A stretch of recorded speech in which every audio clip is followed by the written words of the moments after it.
ഇന്നത്തെ വീഡിയോയില് ഒരു അടിപൊളി വെറൈറ്റി ഡ്രിങ്കിന്റെ റെസിപ്പിയാണ് കാണിക്കുന്നത്. നോമ്പ് തുറക്കുന്ന സമയത്തെല്ലാം ട്രൈ ആക്കാൻ പറ്റുന്ന അടിപൊളി ടേസ്റ്റി ആയിട്ടുള്ള ഒരു ഡ്രിങ്ക് ആണിത്. അപ്പൊ നമുക്കിത് എങ്ങനെ ഉണ്ടാക്കുന്നതെന്ന് നോക്കാം. ഇതിനായിട്ട് നമ്മൾ ഒരു പിടി ഈന്തപ്പഴം എടുത്തിട്ട് നമുക്കൊരു പാത്രത്തിലേക്ക് ഇട്ട് കൊടുക്കാം. എന്നിട്ട് ഇതിലേക്ക് കുറച്ച് പാൽ ഒഴിച്ചിട്ട് നമുക്കിതൊന്ന് സോക്ക് ചെയ്ത് വെക്കാം. കുറച്ച് സമയം ഇതൊന്ന് കുതിർന്ന് വരണം കേട്ടോ.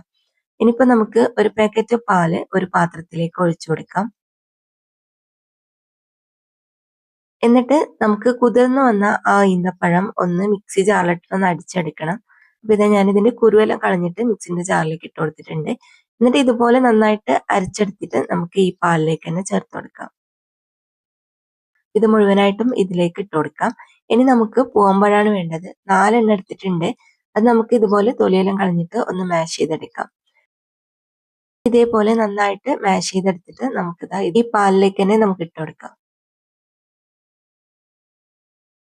എന്നിട്ട് നമുക്കൊരു പാത്രം അടുപ്പിലേക്ക് വെച്ചിട്ട് അതിലേക്ക് ഒരു പിടി അവിലിട്ട് കൊടുക്കാം. അതിന്റെ കൂടെ തന്നെ നമുക്ക് കുറച്ച് നട്ട്സും കൂടി ഇട്ട് കൊടുക്കാം. എന്നിട്ട് ഇത് നല്ലപോലെ ഒന്ന് റോസ്റ്റ് ചെയ്തെടുക്കണം. ഒരു മീഡിയം ഫ്ലെയിമിൽ വെച്ചിട്ട് നമുക്കിത് നന്നായിട്ട് റോസ്റ്റ് ചെയ്തെടുക്കാം. ഈ അവിലൊന്ന് കളർ മാറി വരണം. അതുപോലെ ഒന്ന് ക്രിസ്പി ആയിട്ട് വരവും ചെയ്യണം കേട്ടോ. അണ്ടിപ്പരിപ്പിന്റെ കൂടെ നിങ്ങൾക്ക് വേണമെങ്കിൽ നിലക്കടലയോ നിങ്ങൾക്ക് ഇഷ്ടമുള്ള ഏത് നട്ട്സ് വേണമെങ്കിലും ഇട്ട് കൊടുക്കാം. അപ്പൊ നമ്മൾ ഇതുപോലെ നന്നായിട്ട് വറുത്തെടുത്തതിന് ശേഷം നമുക്ക് ഇതും കൂടി ഈ പാലിന്റെ കൂടെ ചേർത്ത് കൊടുക്കാം. ഇതാ ഞാൻ ഫുള്ളായിട്ട് ഇതിലേക്ക് ഇട്ട് കൊടുത്തിട്ടുണ്ട്.